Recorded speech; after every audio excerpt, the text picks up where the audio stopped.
Baik, sebelumnya Om Swastiastu, saya ucapkan kepada Ibu Nekadek Supatmini SAG MPDH selaku dosen pengampu mata kuliah profesi pendidikan.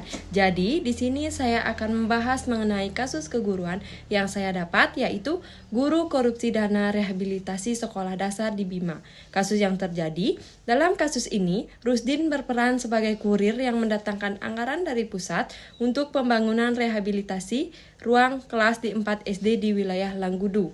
4 sekolah itu mendapat kucuran dana lebih dari Rp 1 miliar. Namun, setelah anggaran cair, dia meminta fee sebanyak 35% kepada masing-masing kepala sekolah yang menerima bantuan.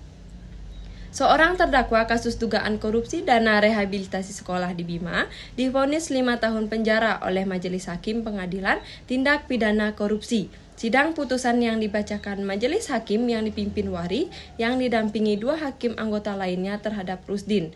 Rusdin divonis hukuman penjara selama 5 tahun dengan denda Rp 200 juta subsidi 3 bulan. Dalam putusannya, Majelis Hakim menyatakan terdakwa Rusdin terbukti melanggar pasal 2 ayat 1 Undang-Undang tentang Pemberantasan Tindak Pidana Korupsi.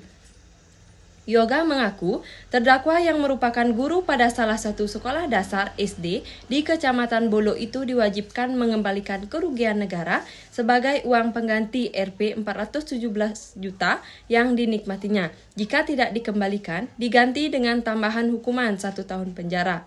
Rusdin dinyatakan terbukti melakukan korupsi dengan menyalahgunakan kewenangan untuk memperkaya diri. Putusan yang dijatuhkan terhadap Rusdin ini sesuai tuntutan Jaksa Penuntut Umum, JPU, Yoga, dan lalu Muhammad Rosyid, selaku kasih intel jaksa setempat yang menuntutnya 5 tahun penjara.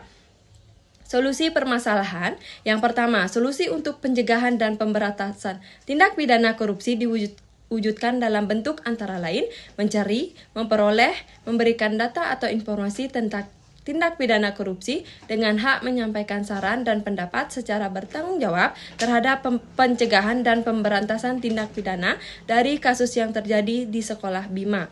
Tindakan korupsi sangat berbahaya dan menyadari bahwa korupsi itu dapat mengakibatkan terhambatnya pembangunan, merugikan banyak orang, dan hilangnya rasa kepercayaan masyarakat kepada aparat pemerintahan. Dengan demikian, dapat meningkatkan kepekaan masyarakat terhadap bahaya korupsi, yang mana kepekaan ini harus ditanamkan sejak dini melalui pembangunan kesadaran di tingkat anak-anak sekolah dasar sampai remaja, yang nantinya diharapkan bisa memacu masyarakat Bima untuk menolak perbuatan korupsi yang dilakukan oleh guru di sekolah dasar. Mungkin sekian presentasi dari saya tutup dengan Paramasanti.